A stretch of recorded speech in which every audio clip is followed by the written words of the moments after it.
Qui peut bien troubler la tranquillité d'une petite ville médiévale du centre-ouest de la France? Des robots et les étudiants qui les ont conçus. Ils déferlent par milliers à la Ferté-Bernard tous les ans au mois de mai pour 4 jours de compétition effrénée. Deuxième partie spéciale Coupe de robotique dans une ambiance de folie. Bienvenue à Eurobo, la Coupe européenne de robotique. Eurobo est la suite logique du succès de la Coupe de France de robotique des grandes écoles et des universités.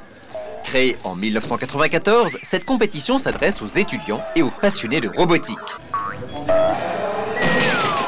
La première particularité et la grande difficulté de cette coupe est que les robots sont totalement autonomes. Une fois lancés sur le terrain de jeu, plus question d'intervenir. Les robots doivent se débrouiller tout seuls pour se repérer, localiser la cible, contrer l'adversaire, ramasser des objets, marquer des buts ou encore percer des ballons. Le tout dans un temps très court puisque les matchs ne durent que 90 secondes. Pour corser le jeu, les règles changent tous les ans.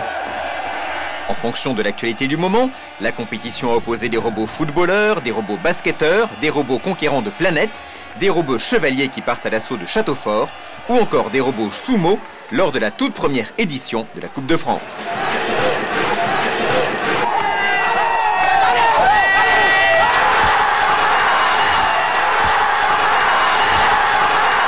Eurobo est aussi et surtout un véritable projet éducatif. Le règlement commun aux coupes nationales et la finale européenne est publié tous les ans au mois de septembre.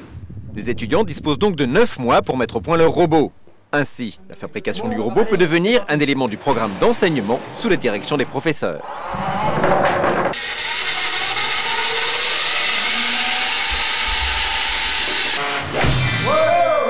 La motivation, c'était d'appliquer un peu ce qu'on apprend à l'école.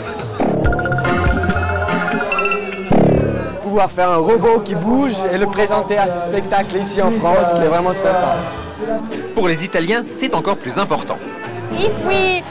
Si on est en bonne position dans le classement, notre professeur nous a promis qu'on ne passerait pas nos examens de robotique cette année.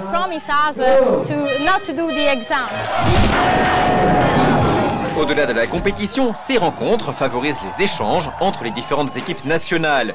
Une occasion de confronter les savoir-faire et les cultures scientifiques. Tout le monde en redemande.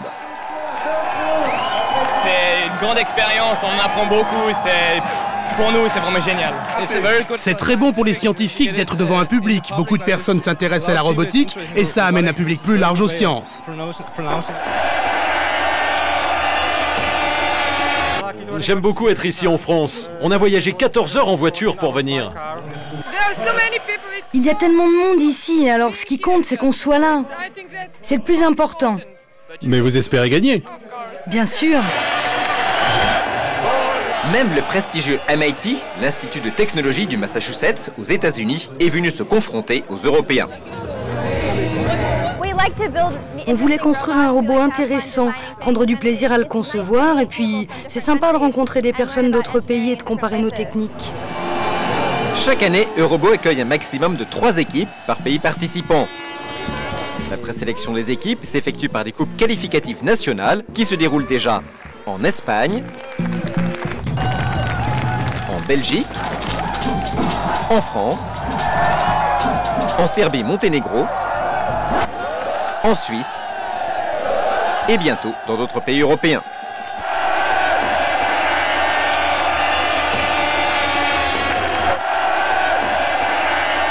Eurobo est aussi une compétition ouverte qui accueille les passionnés de robotique de tous les pays, comme cette équipe algérienne. On est très heureux! La finale pour la première participation! C'est magnifique! C'est magnifique!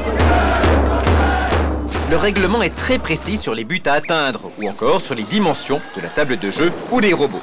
Cependant, il laisse une grande liberté à l'imagination des étudiants qui ne s'en privent d'ailleurs pas. Ainsi, lors d'une précédente édition, il fallait renverser les châteaux forts de l'adversaire. Pour se démarquer des robots lanceurs de projectiles ou des machines d'attaque, une équipe a imaginé un robot qui protégeait son château fort et faisait vibrer la table de jeu. Aucun autre château fort n'y résistait. Jusqu'au match du lendemain, où une équipe adverse a profité de la nuit pour changer la stratégie de son robot. Là, c'est bon. Non, ça va marcher, ça va marcher. Celui-ci est alors devenu défenseur plutôt qu'attaquant. Et surprise, le bricolage de l'équipe adverse a porté ses fruits. Il protège ses tours, une de plus que le robot vibreur, et remporte la victoire. Finalement, les robots les plus simples côtoient des réalisations qui laissent rêveur plus d'un ingénieur expérimenté. Outre un robot marcheur ou un robot boule, voici un engin doté de 2 lasers métriques. Le premier laser permet au robot de repérer avec précision les balles sur la table de jeu. Quant au second laser, il permet d'ajuster le tir avec une grande précision. De loin, le tir peut même être calculé avec un rebond de la balle.